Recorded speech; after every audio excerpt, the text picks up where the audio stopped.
All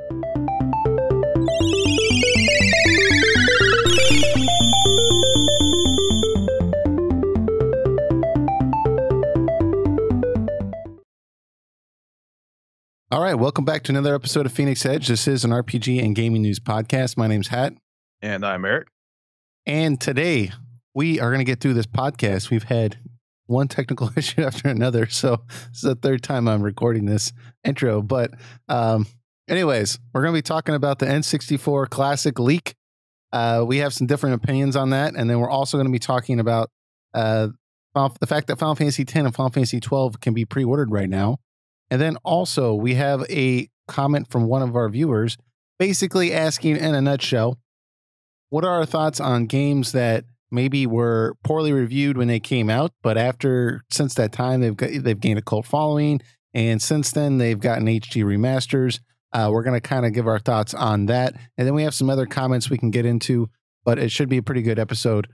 But before we get into that, Eric, I know you kind of got into it before, but give us, for the first time viewers here, what have you been playing this week?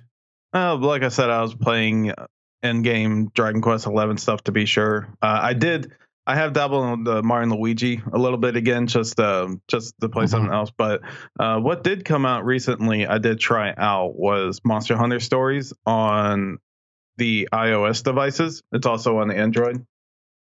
And which you said originally came out on the 3DS, right? Yes, which did originally come out on the 3DS.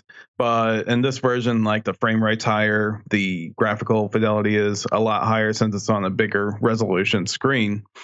And the game is pretty good so far. Like I said, I haven't gone too far into it yet. I've pretty much done mostly the intro stuff.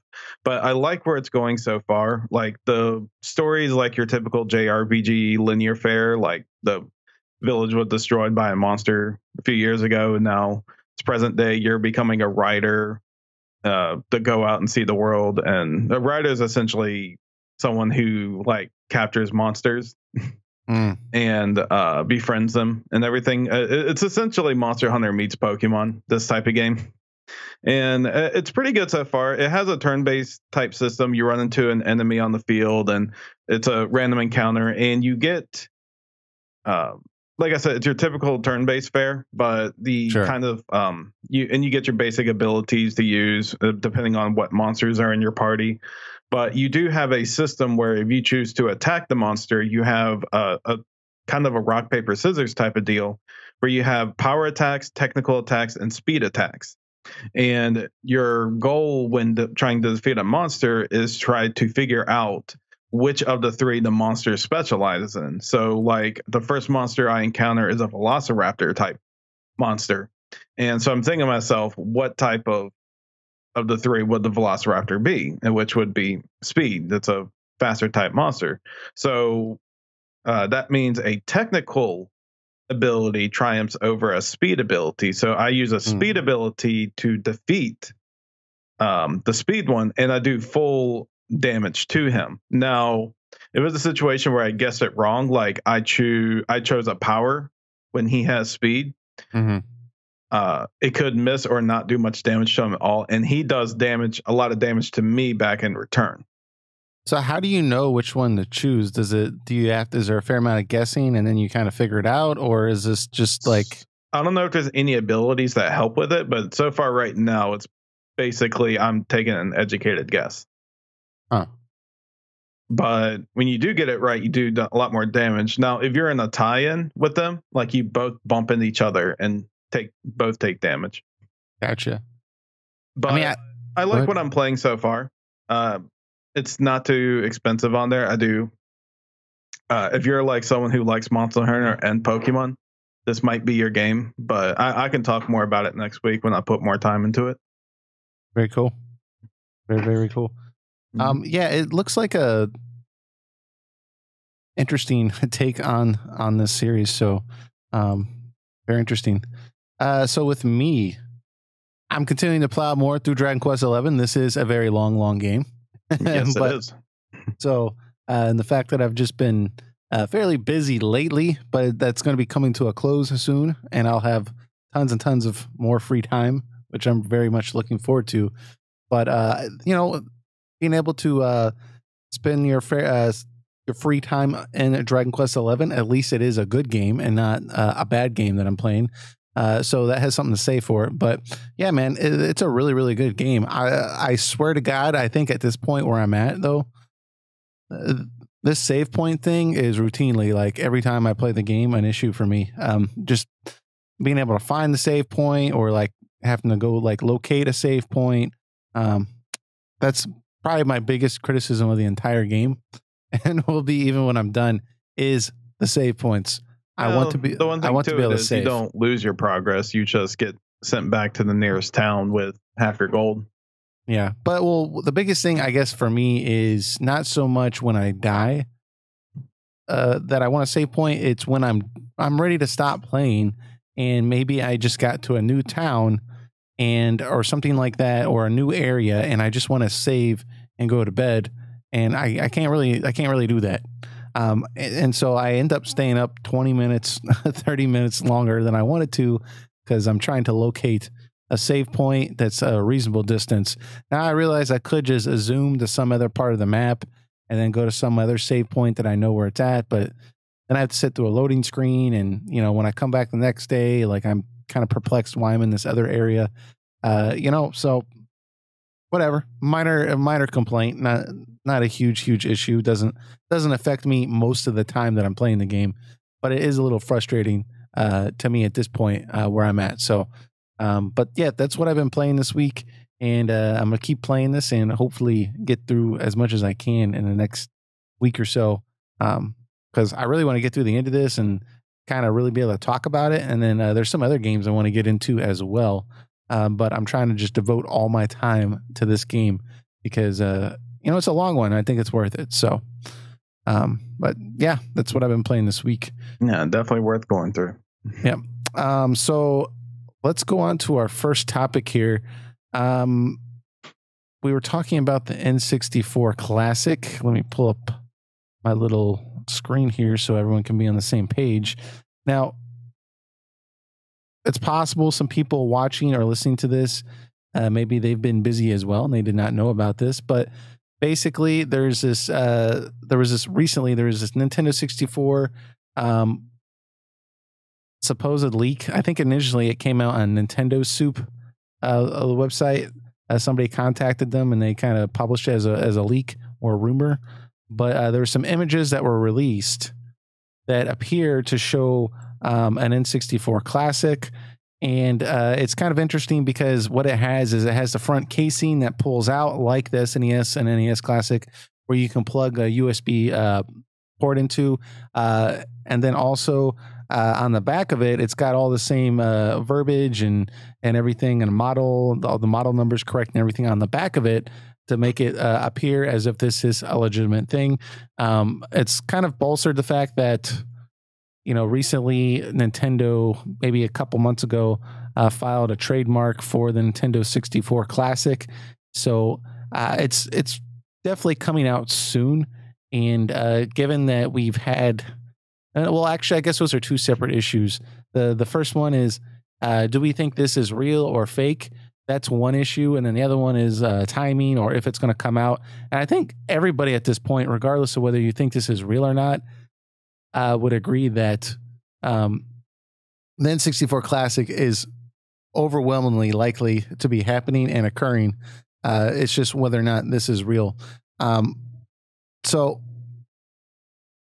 I can kind of say a couple of the reasons why I think it's real, but I feel like I've been talking a long time.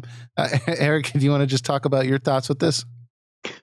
I mean, we're all pretty sure the N64 Classic is going to be a thing. I think my only one real thing is that I don't think they're going to put as many games on it. As a device, probably just because the value they find in each title for it. So I think there'll probably be like maybe 20 titles at most. Sure. For it, but I'm very sure they'll have the ones that we want in it. Now, all these images, I'm always very skeptical of these type of things, because a person's ability to generate such a genuine looking image is a very major thing on the internet for sure. So you always have to take this with a grain of salt every time. And a lot of times people do this because they want to generate hype around it. They want people to start talking about it, and they want Nintendo to come out and start saying things about it. Like I was telling you earlier, like there was a person who did a mock-up years ago, but someone did a mock-up image of Golden Sun 3 on the DS. And a lot of people believed for a long time that this was a real thing. Come to find out later, and the developers acknowledge it also and saying this is not real, and the reason the guy made the image to begin with is because he wanted people to start talking about it, get hyped about it, and hopefully the hype, despite being fake or not, would generate some hype and buzz for a developer to get things going. And I don't know if this was the reason for it, but we did get a Golden Sun 3 eventually. Mm-hmm. And so it always leads me to be skeptical. And I think another dead giveaway can be the fact that it's so ridiculously detailed to the very last thing. And I don't know if these companies really go out of the way when they officially create a computer generated image to put all that information in there, because it's not necessary to show off the product. So sometimes being way too detailed can be a giveaway also. Yeah. So I'm trying to read a little bit more background on this, because is it generally accepted that these images are not necessarily that these are actually just CG images? Is that basically what people are saying? I mean, they look CG. Because I don't know, like from what I've seen, like a lot of people are saying that they don't think they are. I mean, I don't know. I mean, I guess they could be as well. I mean, I don't know. I'm not a CG expert here, but from what I'm looking at, I mean, basically, like, I guess the take I have on with this is, and I think the fact that, like, you brought up that we should all be skeptical is a very, very good point. But at the same time, I mean, generally these types of like fake images that come out, they'll generally have something that's very spectacular with it, right? So for example, they could have like an Earthbound sequel cartridge that everyone wants, or something like that, or it'll have some crazy thing on there, like it'll say like it has 100 games, or it has 64 games, or something like just really just out of the ordinary. And the thing is, like, it doesn't have anything like that, and also given the fact that like it wasn't released on like Twitter or something like that. It wasn't released on 4chan.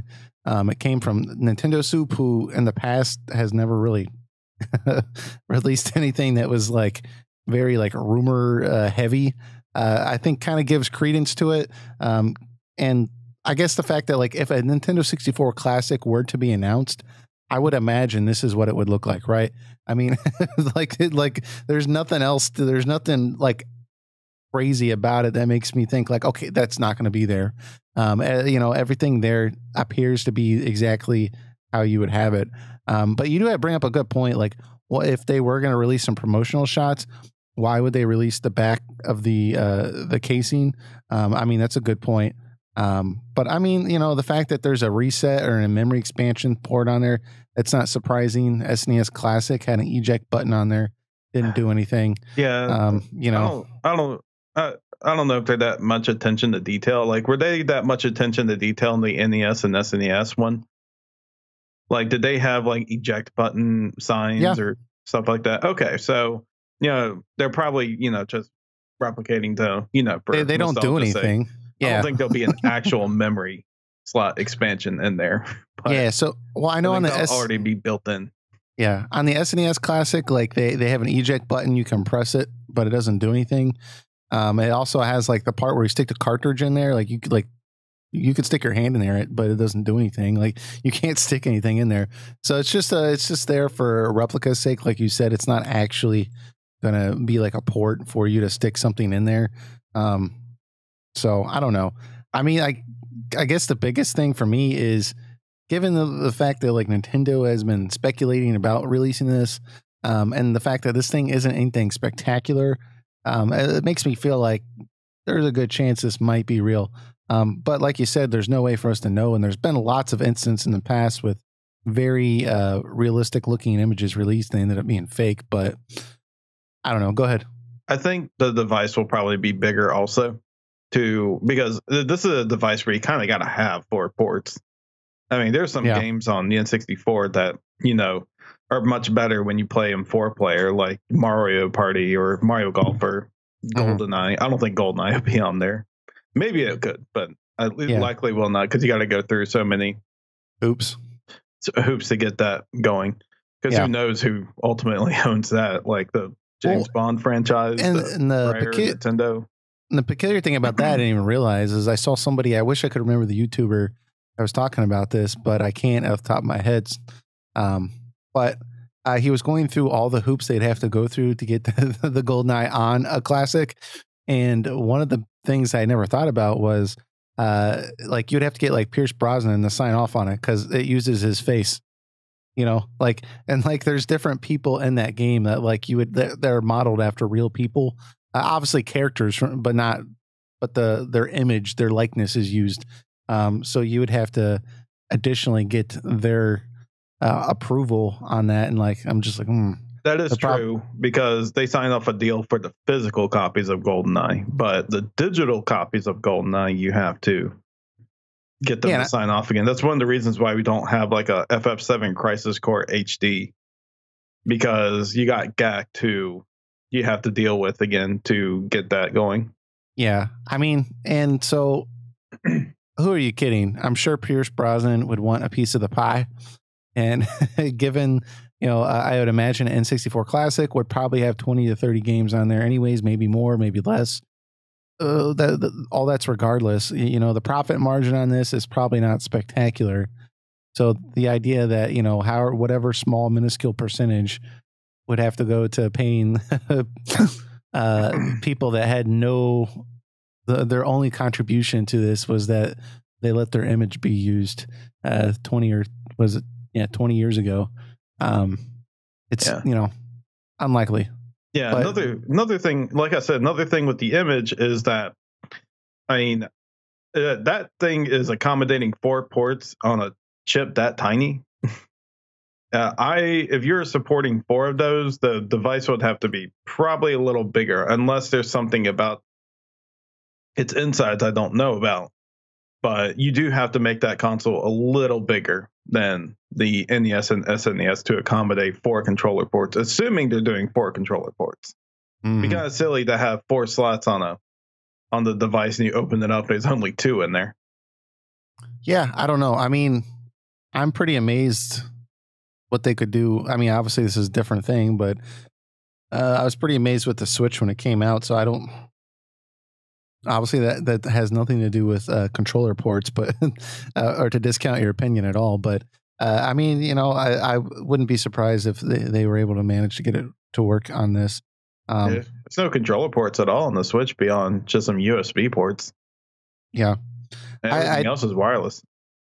Yeah, apparently with this, some people are speculating like, hey, from the connection, it looks like you might be able to use any type of controller on it. Which, if that was installed into the actual N64 Classic, which could be this, could be not, that would be a really, really good addition, because the N64 controller in of itself was kind of iconic. It was really cool. I remember as a kid, I thought it looked really cool, but it really wasn't carried forward because I think people kind of realized it really wasn't a good idea. It just looks cool, right? I think you brought this up in the past too, the fact that like the joystick was kind of like right in the middle. It was kind of awkward, especially for an adult hand. So if they could let you use different controllers, that would be fantastic. The thing is, it's essentially a stick, that analog. I mean, it's one of the first of its kind. So, you kind of have to give it a break on that. But like Sony made like a superior analog just like right after it. Yeah, they've been using the same thing for 20 years. Yeah.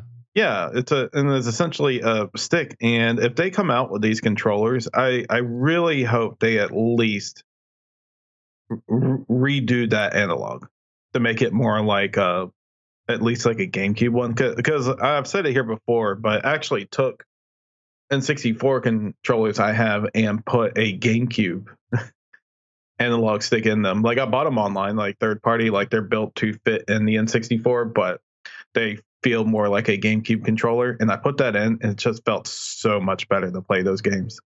Yeah. So I mean, the fact that like that would be an option, I would assume. I think that would be a really, really easy to implement feature, and I don't think anyone would complain. Because like the NES and SNES controllers still hold up well today. I mean, it's a D-pad and buttons, but like that analog, oof, I really hope they change it. Yeah. So I mean, and that's kind of we only have these 3 images at this point. I mean, I do think that, and regardless of whether or not these images are real or not, I think we can expect an announcement from Nintendo fairly soon. I mean, they've trademarked the images. The PS1 Classic has been announced. You factor in the fact that we're pretty certain at this point that the 2019 holiday season is going to have the updated Switch, whatever that is. Maybe it's just a battery life thing, or we still don't know, right? But I can't imagine them releasing something during the holiday season then that would compete at all with another Nintendo product or another Christmas gift. Because I'm pretty sure they would rather people say, I'm going to get Joe for his Christmas present. I'm going to get him a Switch as opposed to N64 Classic, right? I think those would be going to the same target audience given the price point. So I would imagine that it would have to come out either this holiday season, or some people are suggesting maybe early spring with that Nintendo Direct. They might make an announcement, but I do think it's coming fairly soon. What do you think? I think if they're coming out this holiday, I think we would have heard about it by now. You think That'd so? be a very short notice thing. Be like, it'll be out tomorrow. Go get it. Well, that would create a lot of excitement, I think. The demand would go crazy again. And if and we all know how Nintendo is with meeting demand. Well, I would think it's pretty much established they do some of this on purpose, but I'm not so sure about that. You don't think so? I think with limiting the amount of consoles available with the Switch and even with the SNES Classic, I think all that did was spike demand up, and people were just clamoring to find these consoles. I think that just creates hype. That creates a lot of news articles. That creates a lot of free publicity. Think about it. All right, now after we had the GameCube that came out, and compared to I think it did better than X. I think it probably did around roughly the same as Xbox, but did nowhere near amount as PS2. It did fairly moderate, the GameCube, in terms of numbers. And then we had the Wii that came out. And to be fair, I mean, you could not find a Wii forever. Like, they were so hard to come in, or so hard to get once they come in. I mean, no one could have anticipated how popular that would be at all. Mm-hmm. I mean, so I can understand meeting the demand on that. So naturally, when they create the Wii U, they're like, okay, well, we know everyone's going to come out and buy this now because it's the next Wii, in a way. And they release it, and we all know how that turned out. I mean, it was underwhelming. They had a bunch of extra Wii U's in stock. They had like a whole factory of them. They couldn't get to sell, and the Wii U was, in a way, essentially a failure. It wasn't a bad device. It was just, business side of failure to product. So it's kind of fair to say it's fair to be skeptical on the Switch when that came out. Sure. But I think they kind of did a smart tactic where let's hold back a little bit and see what happens. And then but we got it ready to make more this time. And right now you can find the Switch anywhere. I mean, you can go out right now and just go buy one. No problem. Yeah. But I think they did another oopsie again with the NES Classic. And with that, and the SNES Classic, that would be something like you or me or a parent would go out and buy, and a little nostalgia thing, similar to what Sega made or whatnot, and it blew up. because anything Nintendo makes just blows up, apparently. Well, most things. But it was kind of silly that they didn't anticipate this same type of deal for the Super Nintendo Mini. I think they do it on purpose. I think a little bit has to do it on purpose. I don't know. It's hard to tell. I guess we'll find out with the N64 Classic. But I just think that when, you see when there's news articles hitting your phone showing like images of lines out the door with people trying to get these consoles, it gets people that aren't really up on gaming news or really into gaming that much anymore. It reaches those audiences and they think, oh, a Nintendo 64 Classic, this looks sick. And, these people will go out and start buying the stuff too. I mean, I don't know. You do bring up a lot of good points though. I think with the kind of take a sidestep real quick, then we can come back to this. When you're bringing up the Wii U and its poor sales, I kind of feel like part of the problem with that was their marketing in general for that system, because I remember when that came out, I was confused. I didn't know, like, is this a new system or is this just like a slightly altered version of the Wii? Is this optional? Like, I didn't realize it was, for a long time, I didn't realize this was actually going to be a new console. I thought it was just like some kind of like slightly upgraded Wii or something. If that, right. And another thing that hit the Wii U hard was the rise of mobile gaming, because the motion control from the Wii was essentially a fad. It was a gimmick, and eventually it got outdated. And mobile platform came in, and that became the dominant thing for the casual audience that was coming from the Wii. That's another. I mean, there's so many things that the Wii U was in. Like, it's in the wrong place at the wrong time. I mean, it's like a PS3/360 when the PS4 and Xbox One are just around the corner.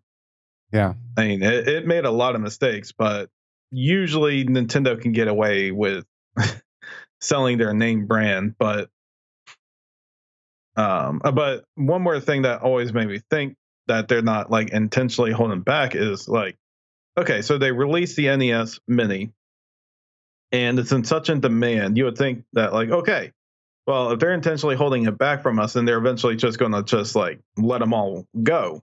The factory or manufacturer they didn't do that. They just straight out stopped the production. They did like one or two more shipments, and then they're like, nope, we're out. Sorry, not making any more. They went back to making more eventually, but they were pretty much like, nope, we're done. That's too bad. Wait for the next one. That's true. Yeah, I don't know. I mean, I guess there's a variety of reasons for that. Maybe their supply chain just sucks for that type of stuff. We don't know. I'm sure there's a multiple of reasons. Maybe Reggie will be laughing with his wine glass while we're talking about this, and you may be right. Who knows? Yeah, I don't know. So Nintendo works in mysterious ways, and that's without a doubt. Yeah. Well, I mean, they've always done odd stuff. Even right now, like the fact that like all their hard copy games are still like almost full price, except like ones that came out like basically near launch time, is kind of absurd. So it's just they do weird stuff. Yeah. And they will continue to do weird stuff. Yeah. So, but anyways, so that's our thoughts on the N64 Classic leak. This could be real. This could be not. I'm leaning towards, I think it's probably real, but Eric's a little more, he likes to wait and see. So I'll see it when it comes out. By the way, I forgot to mention at the beginning of this podcast, if you haven't noticed already, Eric is audio only this week, but I'm sure he'll be back to video next week. He was unable to use his camera given circumstances right now, but I just wanted to acknowledge that in case somebody's wondering, like, hey, where's Eric? Yeah, I'm using my main PC right now to do this. So, but yeah. Moving on, though, we have the Final Fantasy X and Final Fantasy XII. They can now be pre-ordered on the Switch website. or the Switch store as digital downloads, right? Pre-orders, but they can also be pre-ordered on Amazon for hard copy pre-orders, which is pretty cool because there was some speculation regarding whether or not these games would receive hard copy releases, or just in general, or whether they would be digital releases. Now, I'm not too surprised that Final Fantasy X, 10.2, and 12 are getting hard copy releases. We saw that with the PlayStation 4 and PlayStation 3 release of Final Fantasy X. Same thing for the Zodiac Age. So it's not necessarily surprising to me that we're getting hard copies on the Switch. I am more curious to see if they do the same thing for Final Fantasy 7 and 9, which I would be all over if they do a hard copy release of Final Fantasy 7, especially. But I do think it's telling that they're doing that for this as well, given there's already so many hard copies of this all over the place. They could easily just do a digital release of it and probably sell plenty. But Eric, have you pre-ordered these games yet? No, I mean, and they're not going to sell out. If anything, I'd probably buy them digital because I already own physical copies of them in some other manner. So they may just be like digital and just sit in the log in my Switch if I do decide to play them on there. Yeah. It does kind of show, however, that these titles will likely come out, maybe I'll say early 2019. Yeah. Does it give I think it does give a release date. Actually, let me go to Amazon. Okay, I'm on Amazon right now. You can where you can pre-order it. Granted, this isn't a release date. They're just probably putting a safety date. It's on placeholder for December 31st, 2019. So I would they're probably like, okay, we're pretty certain the game will come out by then. You know? So I don't know. Let me see if there's in this actual article. I didn't see one. So the article says they're guessing announcement will come in November and make the game available in time for Christmas. That's plausible, I guess. That's not an unreasonable prediction. That's what I was expecting. I don't expect it to FF7 and 9 to be physical. I would be surprised if it was. I think World of Final Fantasy will probably get a physical version. But I think if they wanted to do like a physical version of 7 and 9, they would have done it a long time ago for the PS4.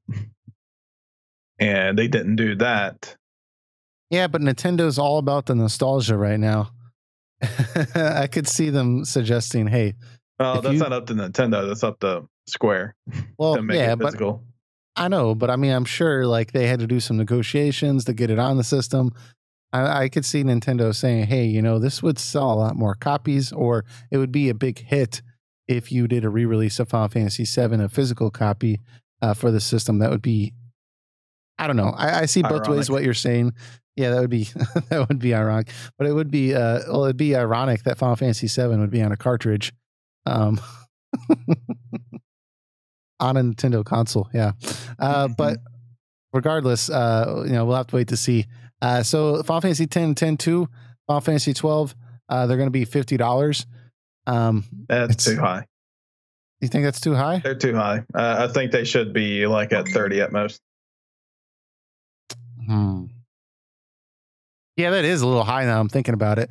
I mean, I thought it was kind of high when the Zodiac Age came out in the PS on the PC version, and it was like $50. I was like, come on, guys, this game came out like 12 years ago. Like, it does not need to be $50. But anyways, I don't know. I'll probably end up paying full price. It's kind of funny that Final Fantasy X and 10.2 are forever going to be collectively batched together. They don't have the goal to sell those separately, because I'm pretty sure the sequel would do poorly compared to the original. But anyways, so yeah, do you have any other thoughts on this? Maybe when do you think we'll see some announcements for the other games? I think we'll pretty much have to see how these do first. I mean, I'm pretty sure they'll do well. If you go to Amazon right now and try to pre-order Final Fantasy X, it won't let you pre-order it right now. It said they're out of stock. I don't know how they could possibly be out of stock, but I don't know. So I'm pretty sure they'll do well. So yeah, I do hope it does well enough that we'll see like the PSP ports of FF1 and 2 come over, and I'm sure we'll see like the 3D version of 3 and 4 come over, the trashy mobile versions of 5 and 6 come over. dude, if they did an announcement for those crappy versions of 5 and 6 of Final Fantasy that are on Steam right now, that they would have to like, that would, I don't even think that game would get out the front door. There would be so much hatred on the internet given that. And like, I'm telling you, like that would pretty much solidify Final Fantasy 5 and 6 being remade. I don't think that'd be enough to stop them. The only way I could see them actually doing that is if like they made an announcement and then it was like out like in 3 days later. But if they made an announcement like, oh, it's coming out like this Christmas, and it was like 3 months in advance, that's so much time for like Jim Sterling to make a video, for us to talk about. Obviously, like Jim Sterling and me and you are not big enough to change things, but I'm just throwing it out there. Like this would be all over Twitter. Like everyone and your mom would be talking about this, I think. Given like the fact that Chrono Trigger, when they released that crappy version, I actually saw like IGN talking about that on their podcast. Like, why would they release this crappy version? And that was on IGN. Like that's pretty crazy that it actually got up to there. So I don't know. We would have to see basically if that happened. It'd be an interesting experiment. Yeah, I think they'll eventually get on there in some way, shape, or form. I think these are gonna sell just fine. People, I know FF10 got a Vita port, but it wasn't exactly like the better version of the console version, that version. So getting like the console quality version portable, and then getting Final Fantasy 12 portable in general, which didn't get a Vita version, I think that will sell very well also. Yeah. Yep, for sure. So let's go ahead and transition into viewer comment here. He gives a lot of thoughts, which we'll get into on some other things. I think mostly regarding his thoughts on the Tales series. This is from Ozzy Mist. But he asked a question at the end that we're going to kind of talk about here, and then we'll kind of go back to some of his other points after we're done talking about this. But he kind of asked an interesting question here. He says, what do you think about recent JRPG remasters of last generation games, which were underrated or poorly reviewed, and then since have developed a cult following? Do you think they'll fare any better now? I think that's a really interesting point, and I can see kind of like, you see that this type of stuff happen with the first thing I thought was like the Matrix, like in terms of films.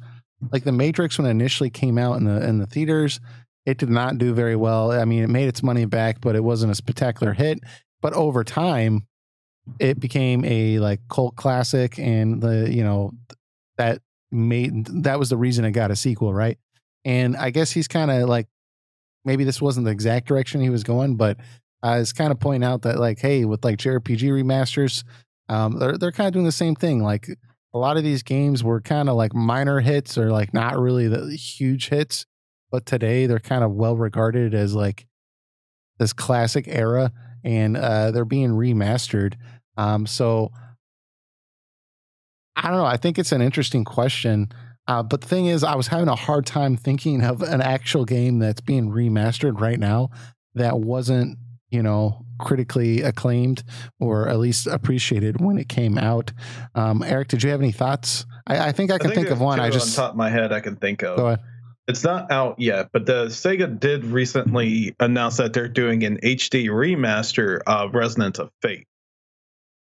Resonance of Fate? Yeah, which I remember that. I never played it. I thought about buying it several times, but I think it's like everywhere I saw said it was like a 7 out of 10 game or 7.5. It's a very split game. It's either you love it or hate it type of game. Yeah. And I didn't care for it. It felt, it's like it was during that era where JRPGs were just starting to feel really stale, in like the 2006 to 2010 era of JRPGs.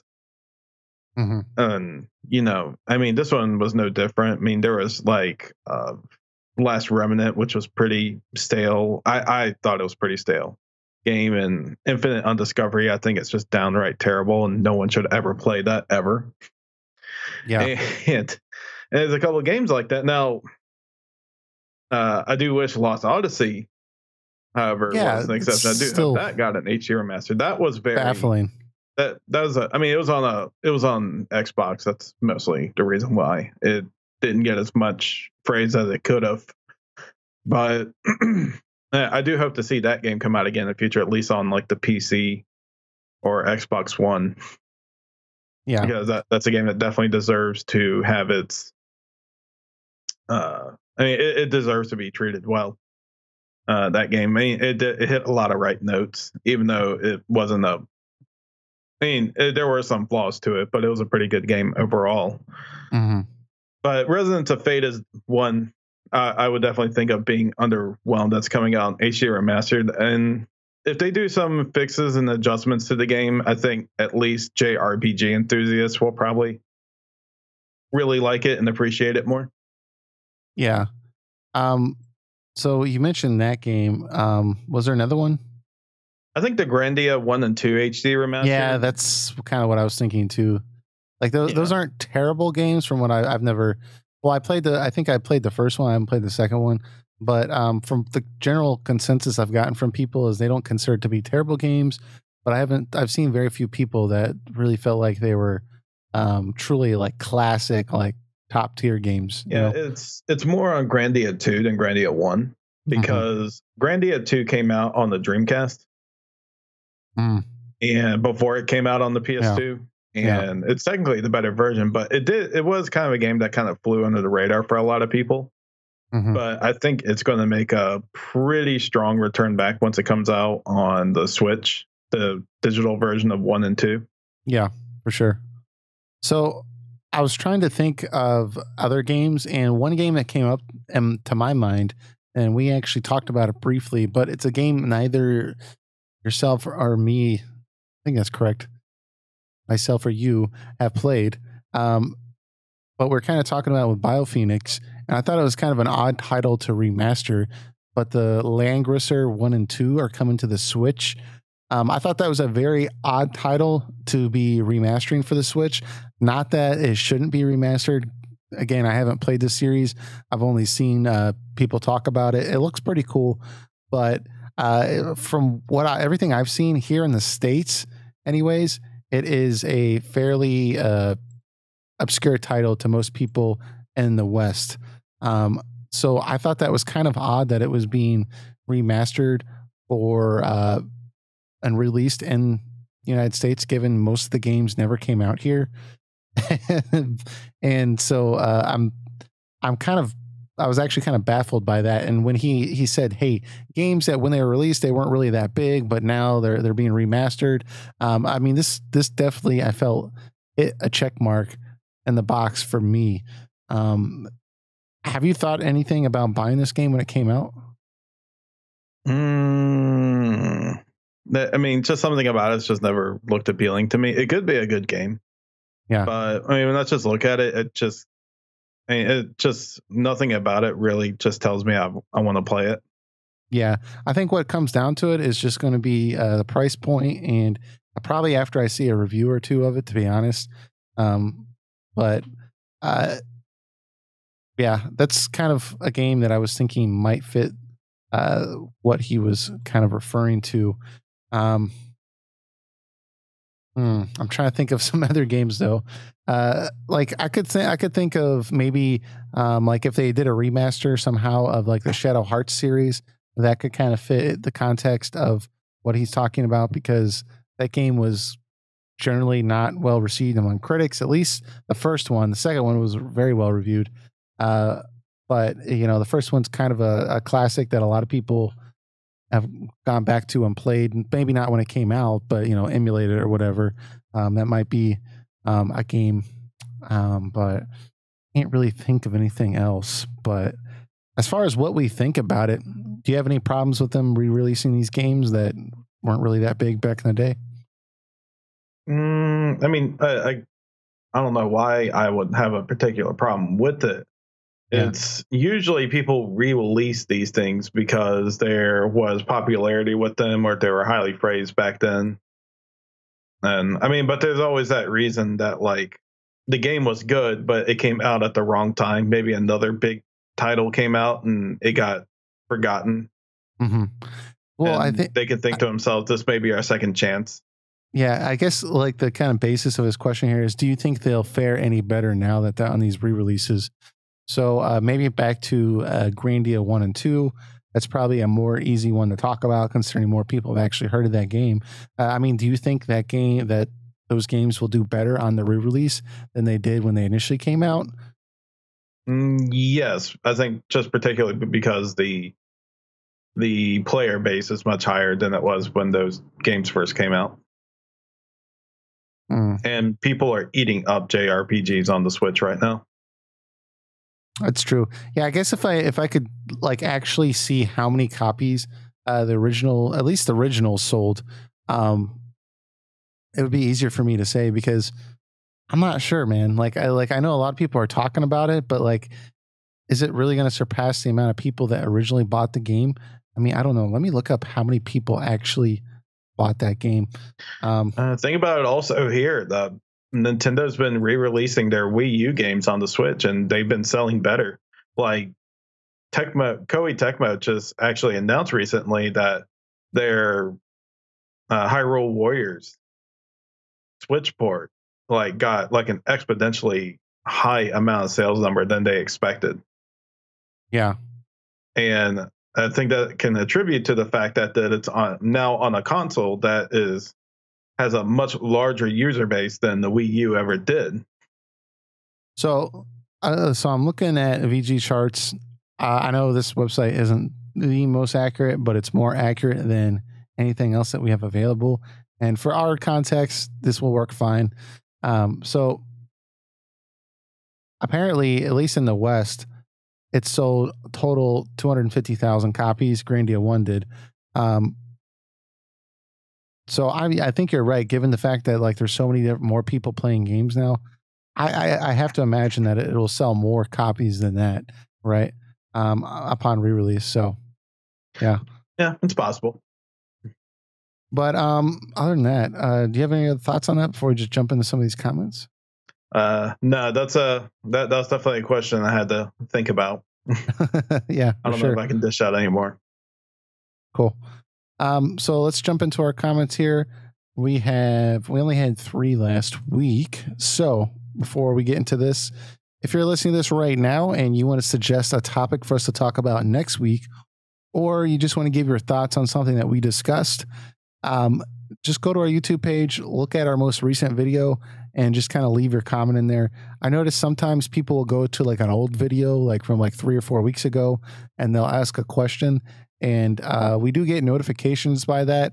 But honestly, when it comes down to us recording, we might not always see those. I try to keep track of that, but just go to the most recent video, leave a question or a suggestion or just your general thoughts, and we'll read it on the next podcast, assuming that we can get to it and we have enough time. But first comment comes from BioPhoenix. He says, the new Harry Potter game being shown does look surprisingly good.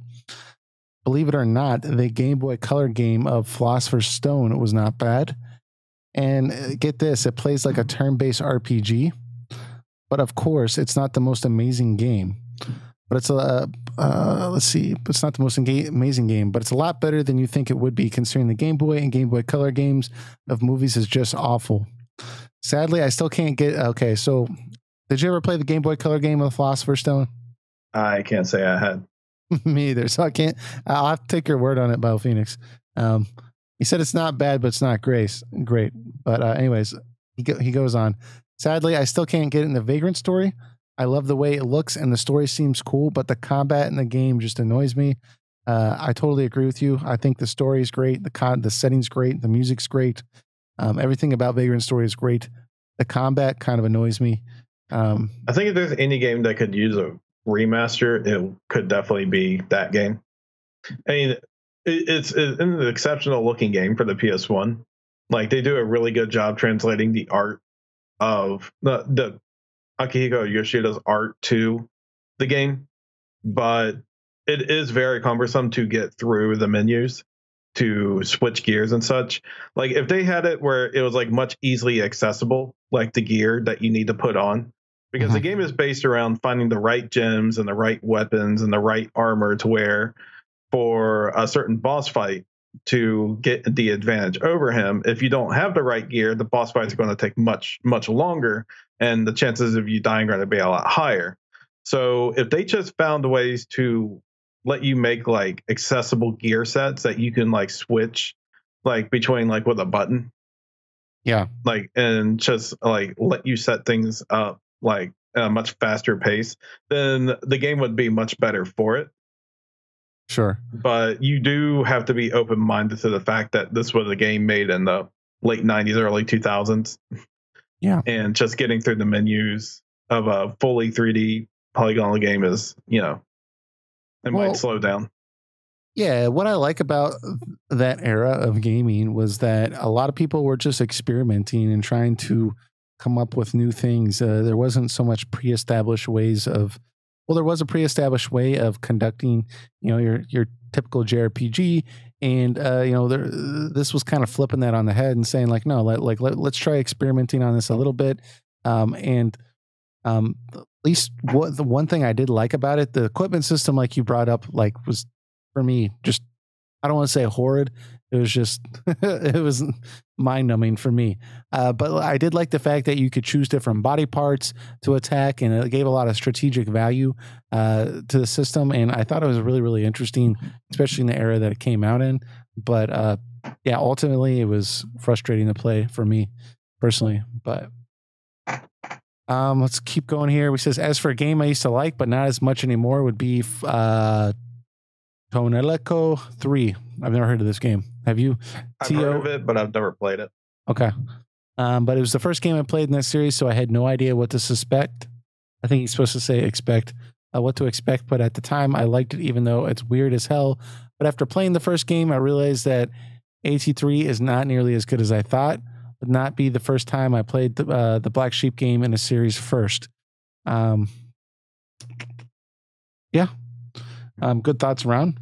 Let's jump into, I'll do Jam Gamecast real quick. He says, another great episode. I didn't like the original Xenoblade Chronicles. That's a sin comment you just made there. But he said, the only thing that actually has me considering playing Xenoblade Chronicles 2 is the anime art style. If you didn't like the first game, the second game's not going to change your mind. Just let you know. Yeah. I like the first. Yeah. I like the first one. I had a good time with it. We actually have, if anyone here is interested in that game and likes to talk about it, we have a full video where all we did was talk about this game in its entirety. I think it was like an hour and a half. So go check that out. But yeah, there are people out there that like the anime art style, Eric. So yeah, I mean, when I criticize the artwork of Xenoblade 2, I know that is a very split thing among people. I've seen plenty of people said who they hated it, and there's plenty of people said they love it and think it's definitive. Mm-hmm. It's I'm not as much into the otaku culture as some, so I'm usually critical of that type of art style. But there are people who love it, so I can't say it's horrible design, but I can easily say it's not for me. Sure. Yeah, I think I'm with you on that. I don't hate it. I think I just didn't like the way it looked in that game. But who knows? I'm going to pick it up here soon, and maybe they'll change their mind. Ozymus, besides the question that he asked, we're going to kind of get into his thoughts on the Tales series as a whole. So let's jump in. Basic context behind this. In the past, previous episode, we were talking about basically you kind of know what you're getting from a Tales game when you buy it. That can be a good and bad thing. So here's his thoughts. He says, yeah, as a longtime Tales fan, I can understand why people started to get a little tired of them, but I find the stories pretty investing. For me, it's always a weight of what they can do with the same plot elements and have existed since the Tales of Fantasia, the first one ever, which in of itself is an interesting endeavor of story writing, I believe. Thus, you are very right when you said we know what we are getting when we buy this series. Rather than story, it's always more interesting to see the new characters in the tale, the new take of the world, and the skits. The skits are a crazy must for me. Like, I really dislike Zestiria for not having enough of them and not having them mid gameplay.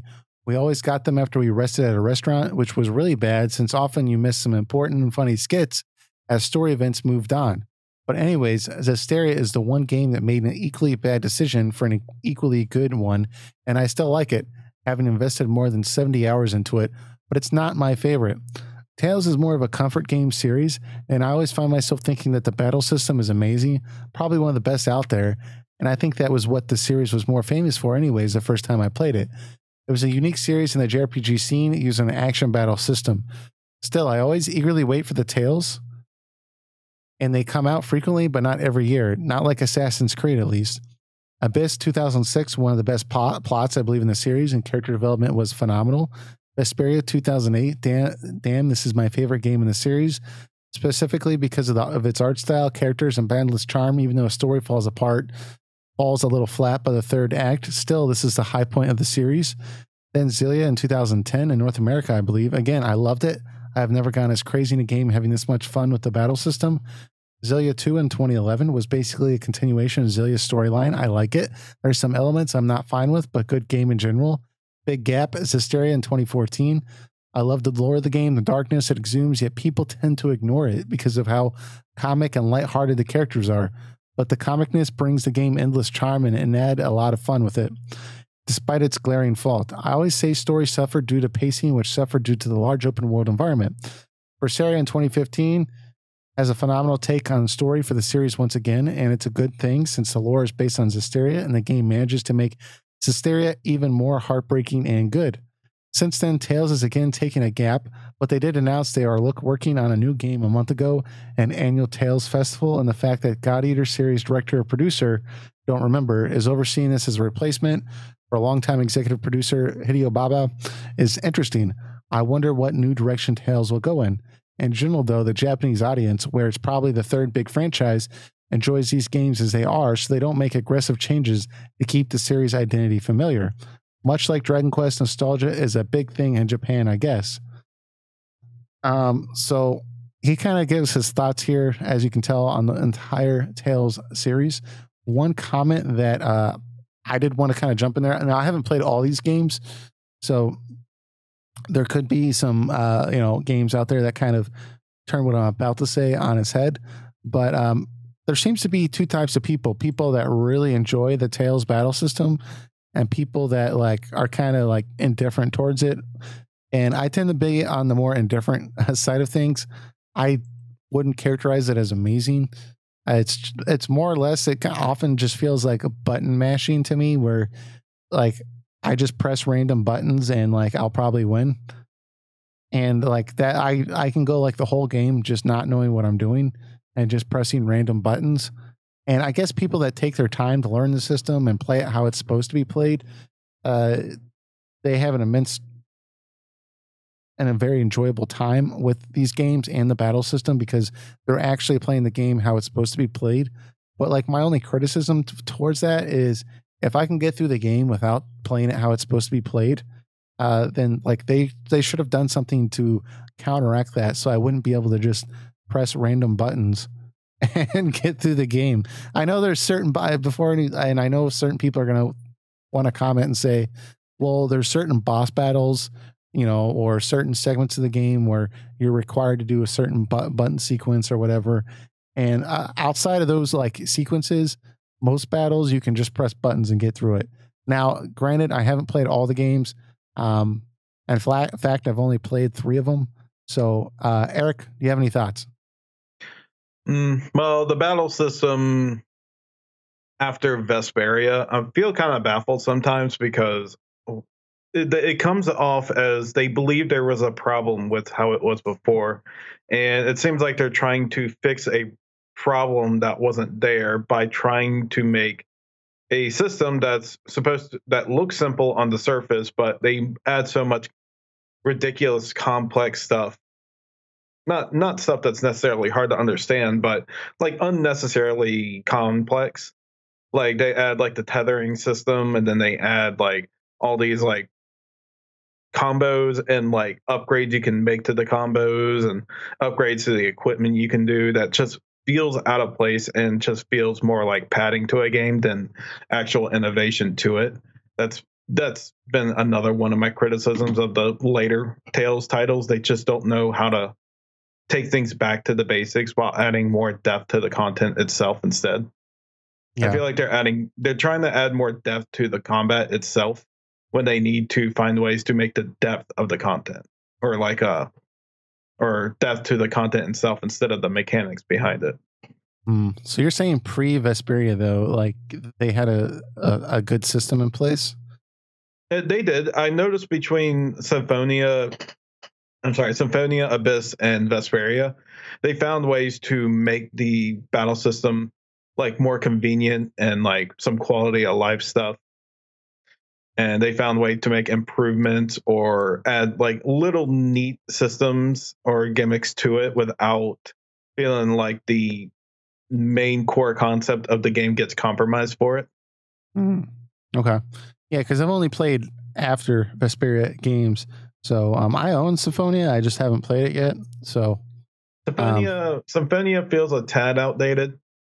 Yeah. Abyss and Vesperia definitely improved upon a lot of things. Like the combat feels a lot more fluid in those games.